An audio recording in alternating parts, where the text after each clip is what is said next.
Colosenses capítulo 4. Dios mediante, hoy vamos a estar estudiando del 10 hasta el 13. ¿Listo? Vamos a orar para comenzar. Señor grande y misericordioso Dios, gracias te doy, Señor, por este privilegio que hoy nos da, Señor, de estudiar la Escritura juntos. Señor, yo soy consciente de que ningún hombre, Señor, es capaz de explicar tu Escritura veracidad al 100%. Porque tú, y aunque tú, Señor, nos has dado dones, Señor, ayúdame a ser lo más fiel posible a este texto. Señor, tú nos has revelado tu palabra, Señor, y nosotros queremos entenderla tal y cual como tú la has revelado. Por eso, Señor, yo oro, Señor, para que seas tú quien hables y no yo. Te lo pido en el nombre de Jesús. Amén. Hermano, hoy vamos a estudiar el gozo de tener contentamiento. Ese es el título de la enseñanza. Hermano, mire, actualmente vivimos en un mundo en que está abiertamente en rebelión contra su creador, contra Dios, ¿no? Por tal razón, es un mundo lleno de descontento. Si usted ha prestado atención a su contexto, inclusive por lo menos yo he prestado atención a mis vecinos, usted se dará cuenta de que la mayoría de todas las personas están llenas de odio, de quejas y de descontento. Pareciera que todo el mundo hoy tiene algo por qué quejarse, inclusive ya los niños. Y pocos tienen contentamiento. Y el contentamiento hoy en día es una virtud muy preciosa, muy querida por muchos, pero para muchos esquiva. Y la razón por la cual para muchas personas el descontento es algo esquivo, es porque están buscándolo precisamente donde jamás lo podrán hallar. Y eso es algo que está sucediendo hoy en día. Algunas personas buscan su contentamiento en el dinero y nadie los hacía. Entonces, ¿cuándo van a encontrar ese contentamiento allí? Nunca. En las posesiones, en la fama, en las relaciones. Inclusive algunas personas han buscado el contentamiento en un matrimonio, en el trabajo, en el éxito personal, inclusive en la ausencia de dificultades. Sin embargo, definir o buscar el contentamiento de esta manera es ir camino hacia el fracaso. ¿Y por qué? Porque este es un mundo caído y yo no puedo buscar el contentamiento en las demás personas, porque las demás personas me van a herir, porque yo no me caso con un ángel, me caso con un pecador. Entonces las relaciones personales no pueden ser el parámetro para yo buscar contentamiento, ni las cosas materiales, porque me vuelvo avaro e insaciable. Y si no, mira a los chicos, ay, si tuvieran el iPhone 12, y cuando lo tienen y sale el 13, ya no les sirve el 12. Entonces es insaciable. Y también, hermano, no podemos nosotros centrarnos en que el contentamiento está en la falta de dificultades, porque vivimos en un mundo caído, en un mundo donde hay pecadores, donde vamos a sufrir, y nosotros inclusive hacemos sufrir a otras personas. Jesús nos advirtió que en este mundo tendríamos aflicciones. Ojo, Jesús dijo que en este mundo tendríamos ¿qué? Aflicciones. Es imposible no tener aflicciones. Así que esos que venden ese evangelio de que ven a Cristo y Él solucionará todos tus problemas, lo más seguro es que sea un evangelio falso, porque va a haber dificultad. Muchas personas, aún creyentes, desconocen que el contentamiento solo es posible cuando se tiene una relación correcta y cuando se tiene una visión clara por la Biblia de lo que es verdaderamente Dios. Y cuando uno tiene verdaderamente en su cabeza ¿qué es Dios? ¿Por qué Dios establece esta palabra amorosa? Y podemos entender que fuera de Dios no existe contentamiento. Y escuche esto, hermano, escúchelo bien. Fuera de Dios no existe el contentamiento. Los puritanos definieron el contentamiento de la siguiente manera. Miren cómo lo miraban los puritanos, siglo atrás. Dice, el contentamiento cristiano es una dulce, tranquila e interna disposición del espíritu que se sujeta voluntariamente y se deleita en las disposiciones sabias del Dios y Padre en cada circunstancia. Se lo voy a leer nuevamente. El contentamiento cristiano es una dulce, tranquila e interna disposición del espíritu que se sujeta voluntariamente y se deleita en las disposiciones sabias de Dios y Padre en cada circunstancia. Fin de la cita. Miren, ¿dónde escucharon ustedes aquí algo material? De ningún lado. Los puritanos tenían bien claro que el contentamiento no tiene nada que ver con las circunstancias, ni con las personas, ni con cosas materiales. Y ni mucho menos con la ausencia de dificultades, porque los puritanos cuando llegaron bajaron en la bahía de Massachusetts, se bajaron 104 y en el primer invierno murieron 54. Y ellos fueron los que hablaron de que era el contentamiento. De hecho, quien escribió, hermano, más de acerca del contentamiento fue el apóstol Pablo. Y miren el prontuario de él. Estuvo preso, fue apedreado, azotado 2 veces, 39 latigazos, naufragó, necesidades físicas, sed, destierro, ignorancia de su familia. Y es él precisamente este hombre, quien Dios, inspirado por Dios, este hombre, es el que nos está llamando a tener contentamiento. Y es interesante porque uno ve la vida del apóstol Pablo, siglo XXI, ¿qué podría haber? Quejas. No, eso Dios, ¿para qué me llamó? Entonces, pero es precisamente este hombre que ha sufrido tanto, que ha vivido tantas dificultades, el que dice, tengan contentamiento. Y miren lo que vamos a leer una porción allí en 1 de Timoteo, capítulo 6, de 3 en adelante, que de 3 al 8, que nos la leyó nuestro hermano Pipo ahora, pero vamos a volverla a repetir, vamos a volverla a leer. Dice 1 de Timoteo, versículo 3. Si alguno enseña otra cosa que no se conforma a las sanas palabras de nuestro Señor Jesucristo, o sea, si alguien enseña algo que no está en la Escritura, y a la doctrina que es conforme a la piedad, la palabra piedad, hoy en día, la palabra piedad en el idioma original significaba religión, conducta. Eso significaba que cuando se hablaba de piedad, se hablaba de una persona que con su testimonio, o sea, que concordaba su testimonio y su vida.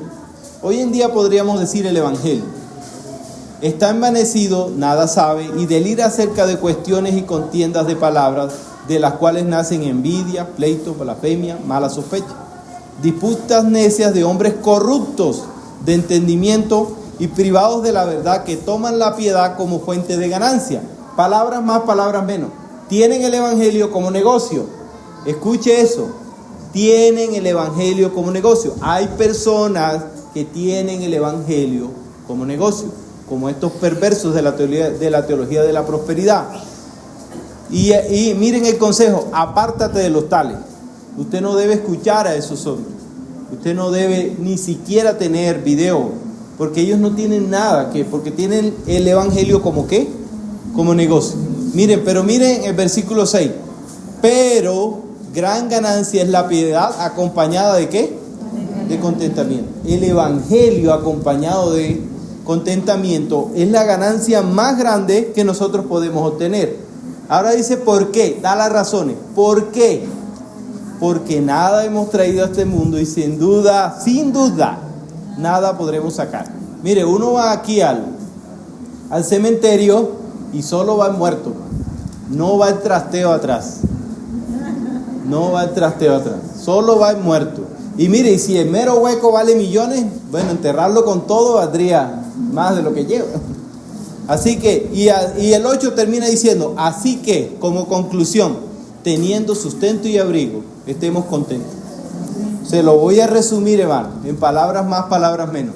Todo lo que Dios nos dé, que no sea el infierno, es muestra de su gran amor. Por eso, hermano, hoy vamos a estudiar Filipenses 3, del 4 al 10, donde aprenderemos que un creyente verdadero debe vivir en el gozo del contentamiento. Escuche lo que va a aprender: que todo creyente de verdadero debe vivir en el gozo del contentamiento. Y contentamiento es lo que menos vemos hoy, ¿no? Miren, pero antes de leer este versículo, vamos a hacer un poco de contexto. Era imposible, hermano, que Pablo terminara esta carta a esta amada congregación de Filipenses sin expresarle una gratitud que debía a él. ¿Saben por qué? Porque Pablo, en realidad, la razón por la cual Pablo mueve su pluma para escribirle a estos hermanos es porque estos hermanos le mandan una ofrenda.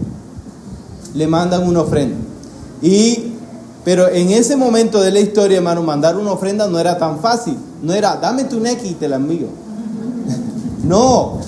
En este momento de la historia, llevar una ofrenda a otra persona se requería que fuera físico. O sea, de que si yo iba a mandar una ofrenda a mi mamá en Sincelejo, tenía que ser alguien de confianza, no vaya a ser que se perdiera en el camino. Entonces, y no, lo otro era que en ese momento, mi mamá vive en la 6ª con 7ª.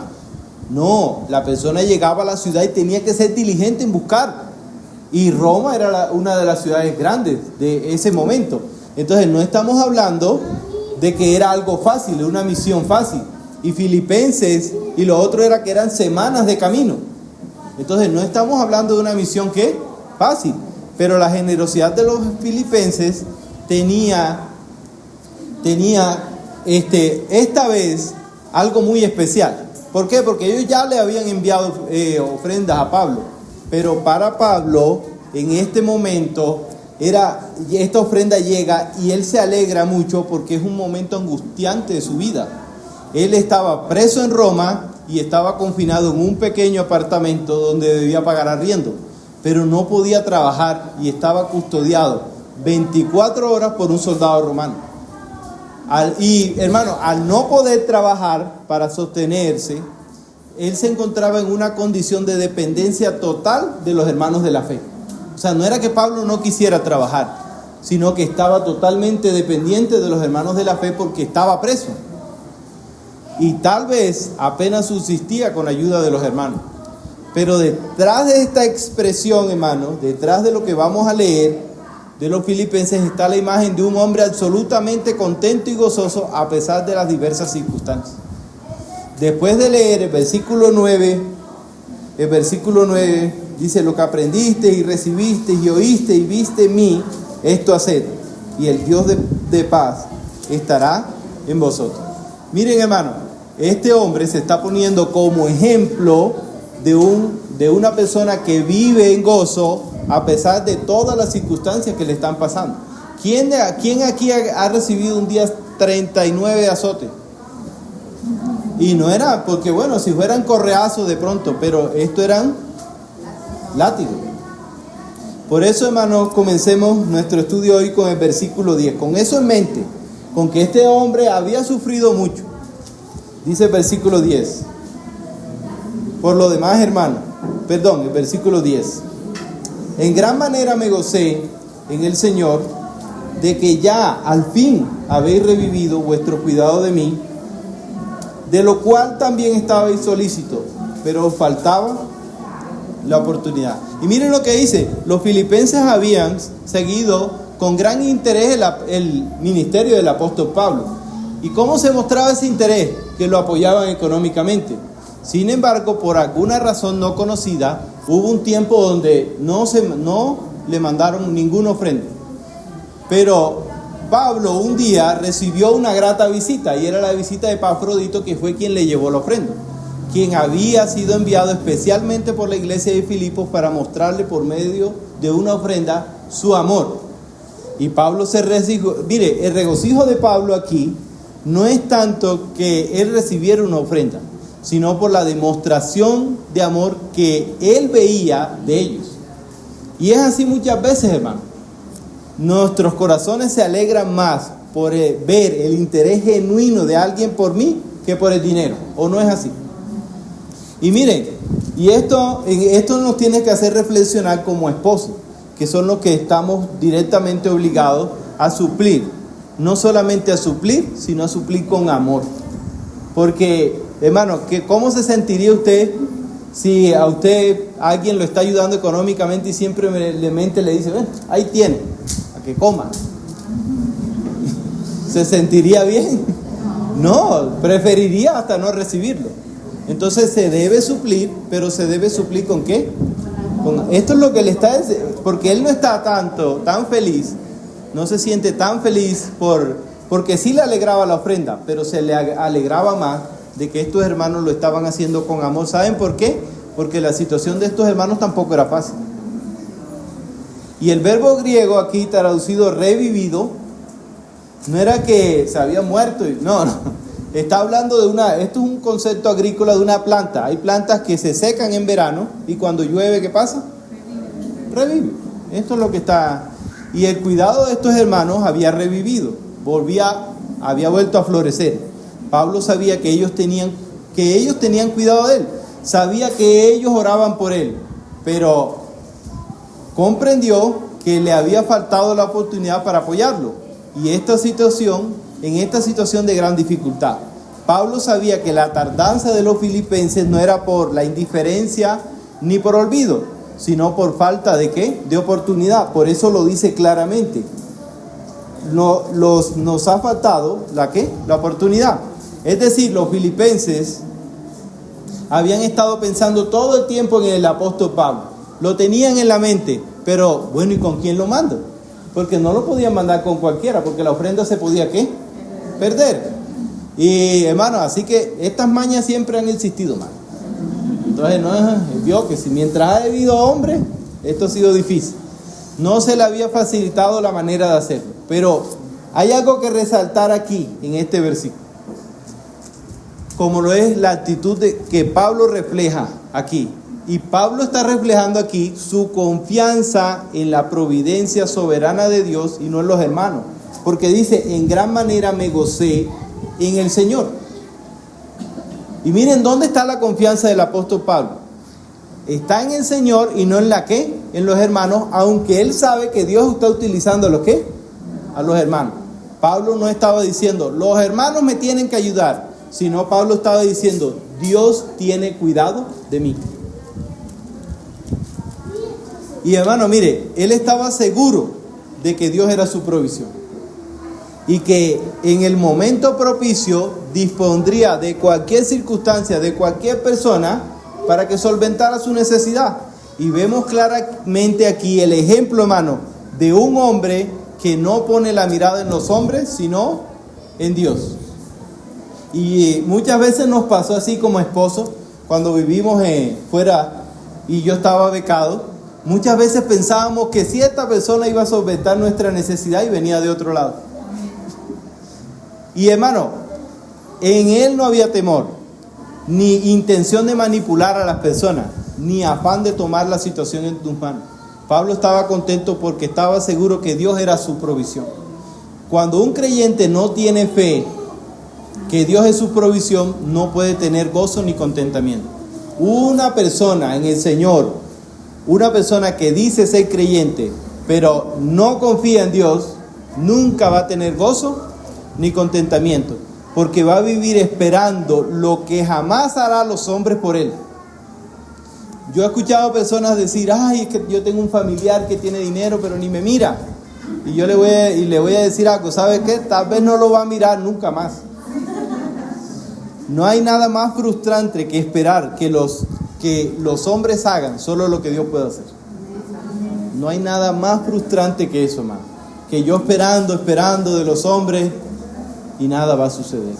Por tal razón, confiar en la providencia de Dios es fundamental para tener contentamiento. Si yo no confío en Dios, nunca habrá contentamiento. Y entienda algo hoy, mi querido hermano, no tendrás jamás el gozo de contentamiento si sigues esperando que los hombres suplan lo que solo Dios puede suplir. Mire, si yo le preguntara cuántas veces lo ha decepcionado un hombre, no tendríamos cuadernos para escribir eso.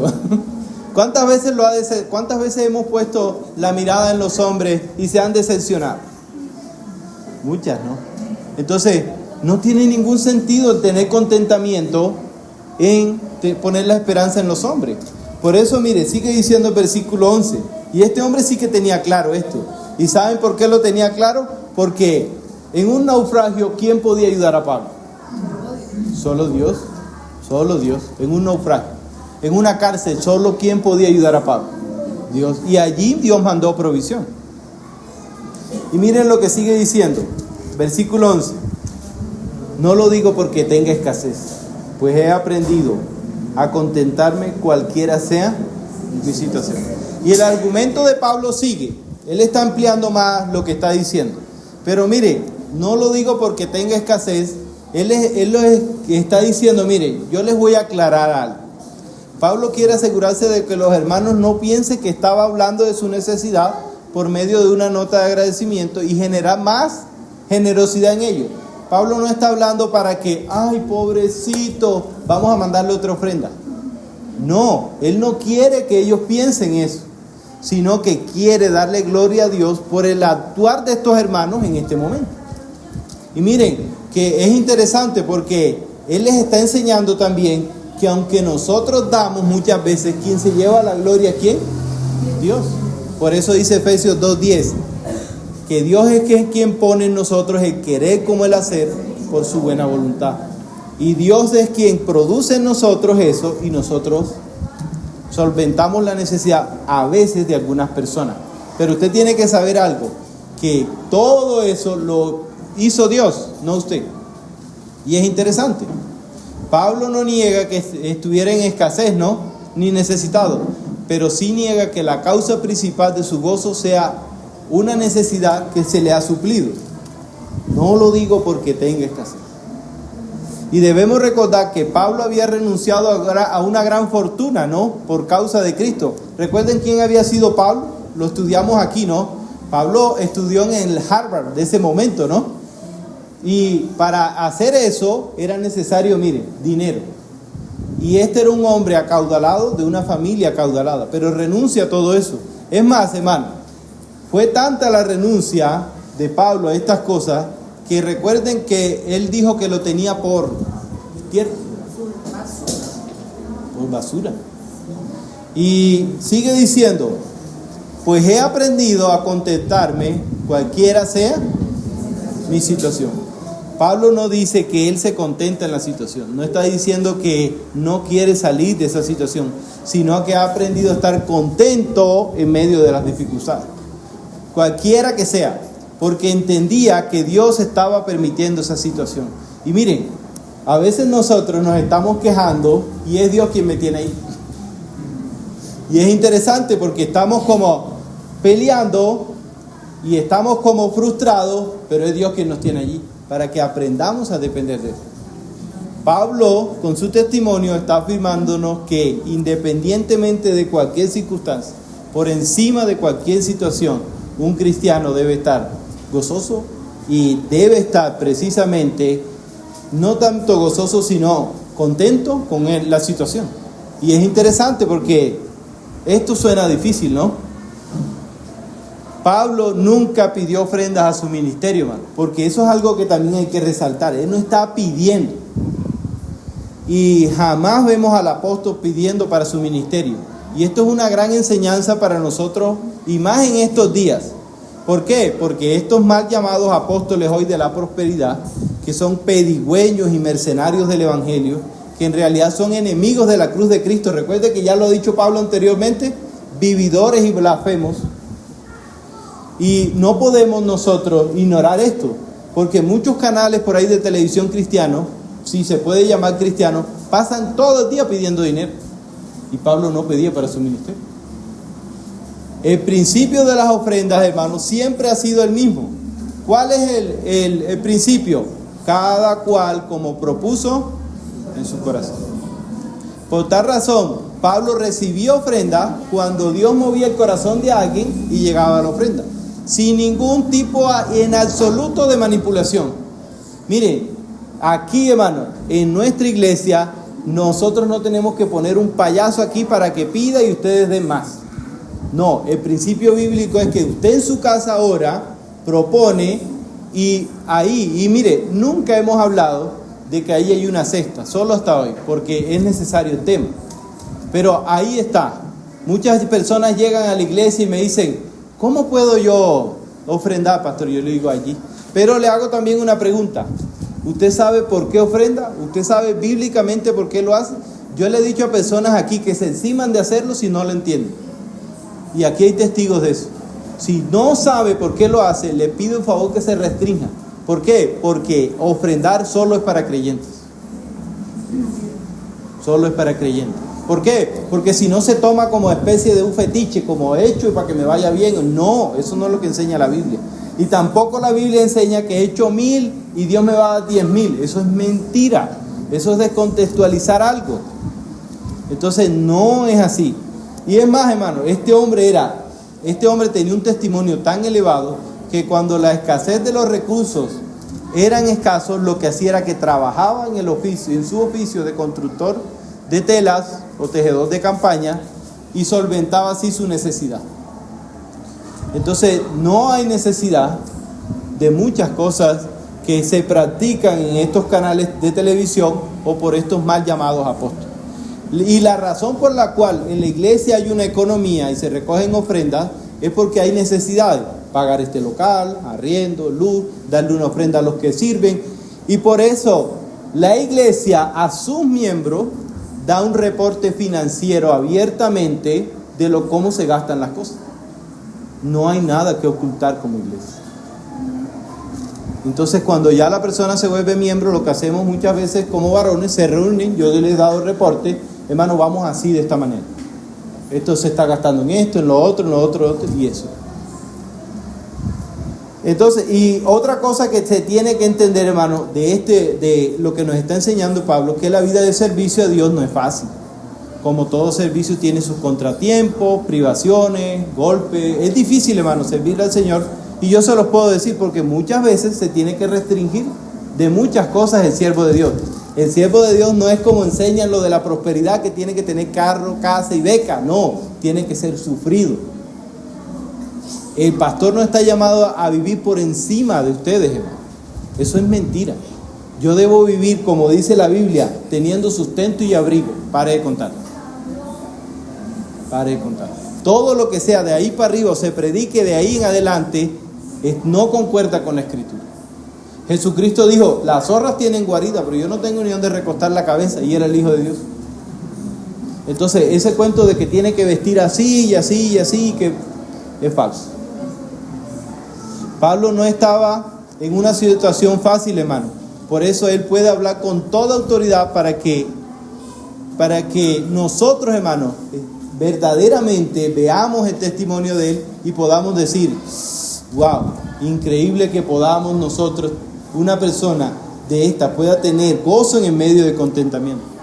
Y nada de eso afectó su contentamiento, porque estaba en una cárcel, porque estaba satisfecho con lo poco que tenía, y su contentamiento no menguaba por causa de sus privaciones materiales. Por tal razón, el verdadero contentamiento solo viene de Dios. Solo puede, mire, yo sé, muchas personas y muchos de nosotros lo hemos comprobado. El contentamiento solo viene de Dios, del tener paz con Dios. Y Dios es quien prepara el corazón del creyente y lo mantiene satisfecho y tranquilo, y aún en medio de la dificultad. Y es quien nos prepara para que vivamos en el gozo de contentamiento. Y yo sé que hoy en día vivimos en un mundo de quejas. Y no es fácil de hablar de contentamiento, ¿cierto? ¿O es fácil? No.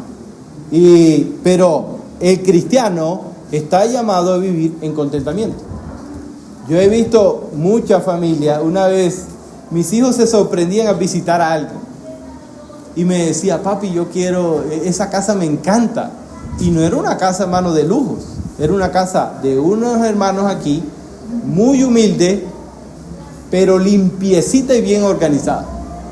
Y era tanto el amor que se veía ahí que mis hijos decían, wow, aquí es bonito, es chévere vivir. Entonces, es interesante eso. Porque muchas veces hay personas que viven en mansiones y no tienen contentamiento. ¿Por qué? Porque no tienen a Dios en su corazón. Versículo 12. Versículo 12.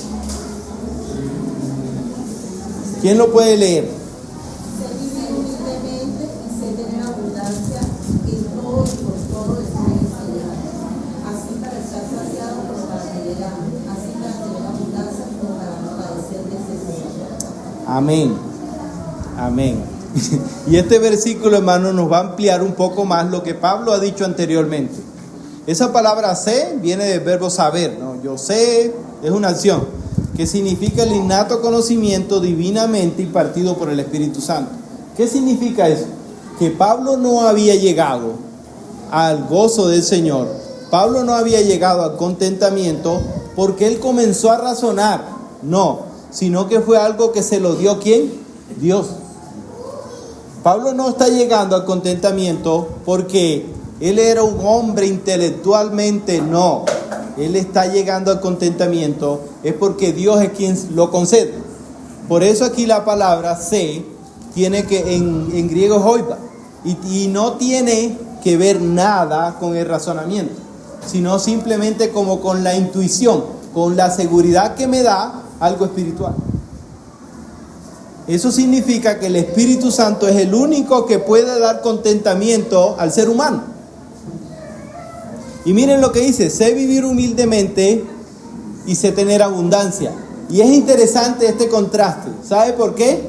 Porque esa frase ahí, humilde, es la misma que está utilizando Pablo cuando habla de la humillación de Cristo. Y recuerden, y aquí es la palabra humildemente, sé vivir empequeñecido. Y recuerden que, ¿qué es la humildad? Es considerar a los otros como ¿qué? Como superiores a mí. Pero miren, sé tener abundancia. Y es interesante porque Pablo le está diciendo a todo, y nos dice hoy a la iglesia, que no solamente los pobres deben tener contentamiento, sino también los que tienen ¿qué? Recursos. Y sé tener ¿qué? Abundancia. También los que, porque hay muchas personas que tienen recursos, hermano, y no viven en contentamiento.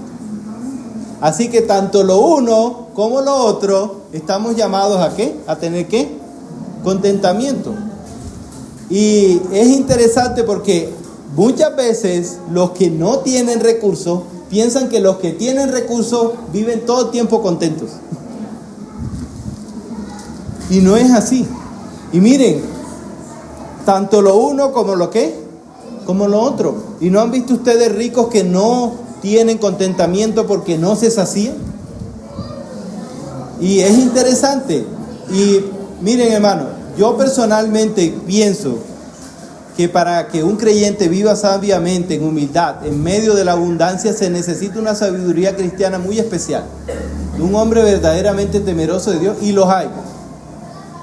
Y al tener en cuenta lo pasajero de las riquezas, hermano, es difícil que una persona no pueda poner la confianza en ello. Así que el llamado es para el uno y para ¿qué? Y para el otro. Por eso sigue diciendo: en todo y por todo estoy enseñado. ¿Qué quiere decir eso? Eso es, él lo ha practicado de manera íntima en todas las áreas de su vida. Pablo no está contento simplemente con algunas cosas, sino que todo. Y aquí la palabra todo en sí encierra todo. Todo, la vida, la enseñanza, las circunstancias que él está viviendo, él está diciendo: estoy enseñado por todo y por todo. Y Pablo ha hablado de recursos, hermano. Ya Pablo ha hablado de ciertos recursos. Pero ahora va a hablar de manera más sensible. Ahora se nos va a meter, como dice por ahí, nos va a meter a rancho. Y miren lo que dice: así para estar saciados como para tener hambre, así para tener abundancia como para padecer. Y está leyendo bien, hermano. Está leyendo bien. Para tener ¿qué? Hambre. Está leyendo bien.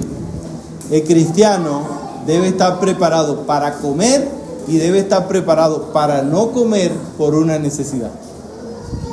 Para tener recursos como para nunca tenerlos. Y este versículo nunca lo enseñan los de la teología de la prosperidad, pero al menos nunca fielmente. ¿Por qué? Porque la teología de la prosperidad asocia la necesidad con el pecado. Tú estás en necesidad porque estás en pecado. Y eso es mentira. Muchas veces Dios permite una necesidad para conformarme a la imagen de su Hijo. Y muchos de los que estamos aquí llegamos al Evangelio por una necesidad. Muchas veces. Entonces, como le digo yo a esos de la prosperidad muchas veces, reconcílieme eso. reconcilien. Entonces Dios, porque prácticamente están diciendo que a Dios se le salió de control eso, mi necesidad. ¿Ustedes piensan que a Dios se le salió de control mi necesidad? No, Él está utilizando eso para que yo me asemeje a la imagen de su Hijo. Y es interesante, hermano, porque si yo no entiendo el versículo 12, no voy a entender el 13. Jamás voy a entender el 13. Y miren, vamos a llegar al versículo 13, pero hay que tener en cuenta algo. Cuando yo voy a leer ese versículo 13, yo tengo que tener en cuenta todo el contexto. Todo el contexto. El contexto es muy importante.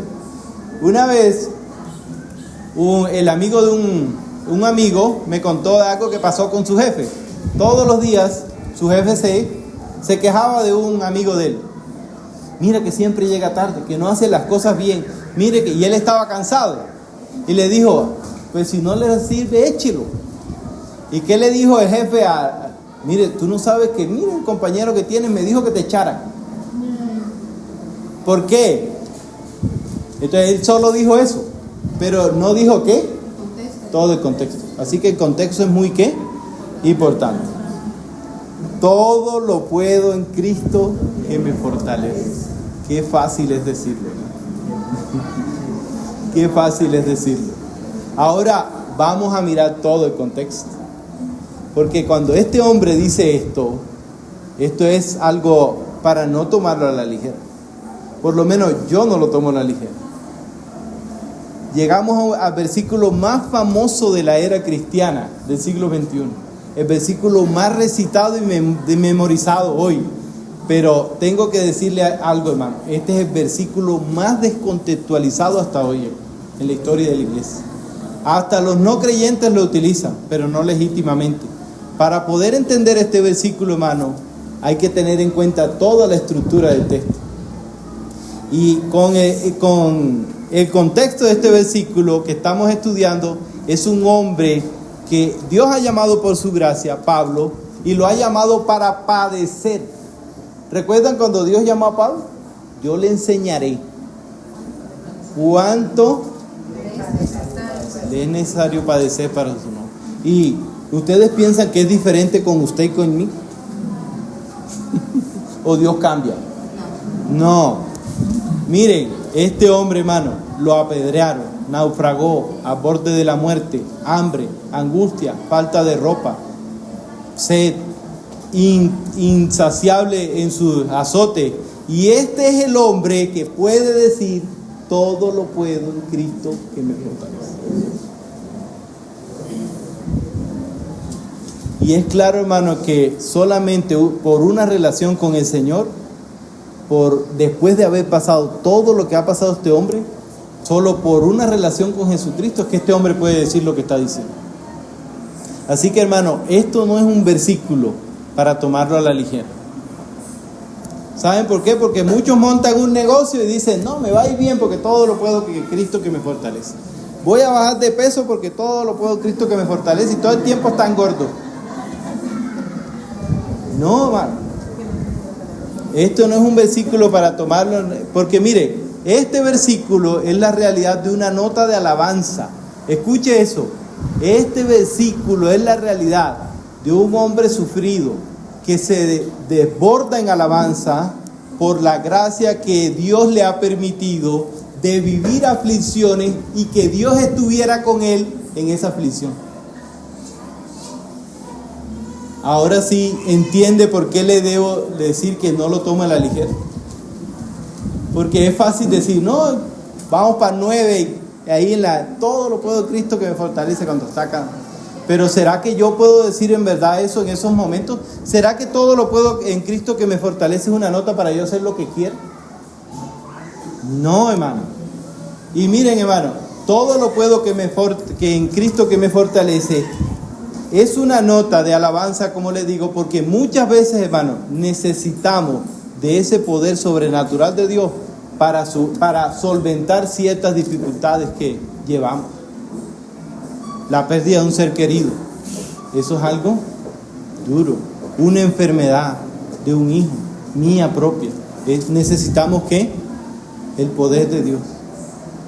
Muchas veces en la vida tenemos que vivir esos momentos donde necesitamos esa fuerza sobrenatural que solo Dios puede dar para superar las pruebas difíciles.